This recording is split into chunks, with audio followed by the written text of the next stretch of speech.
Lur, nepi oge urang kana medar cerita perjalanan kolot karun urang nu ngawasa terakhir Panjalu di Kabupatian nyaeta Eyang Raden Barsalam, putra kagenep dalem tumenggung Cakranagara II nu dipasian gelar Raden dalem tumenggung Cakranagara III. Makam Eyang Cakranagara III teh lur aya di wilayah Nusa, jadi urang kedah nyebrang heula di situ Lengkong. Ti Darmaga ka Nusa, lokasina teu tebih ti makam Prabu Haryan Kancana. Raden Barsalam atanapi Raden dalem tumenggung Cakranagara III teh ngagentos ramana sebagai Bupati Panjalu anu numutkeun baban Panjalu catatan dangding Eyang Prajadinata.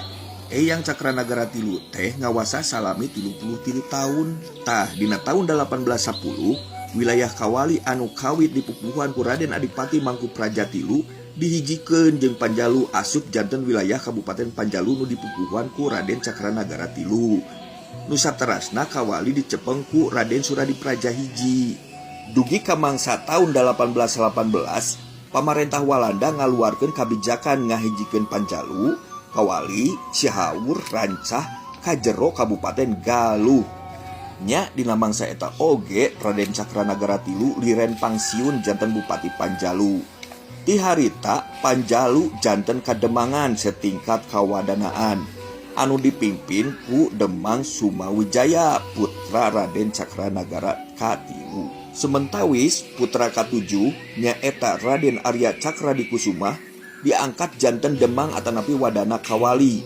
Eyang Arya Cakradikusuma dimakamkeun tepat di pengkeureun Masjid Agung Kawali ayeuna.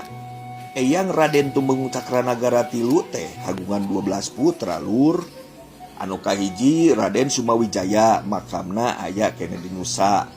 Nu kadua Raden Prajasasana atanapi Kiai Sakti masih di Nusa oge.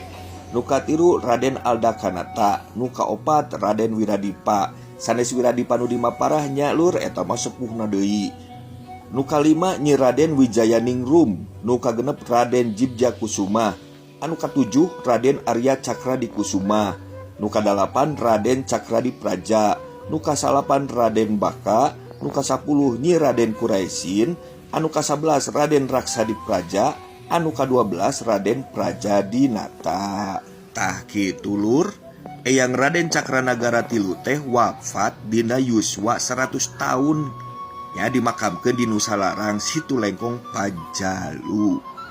Sakitu lur nu kapihatur, hapunten bisi aya salahna, maklum manusa lur.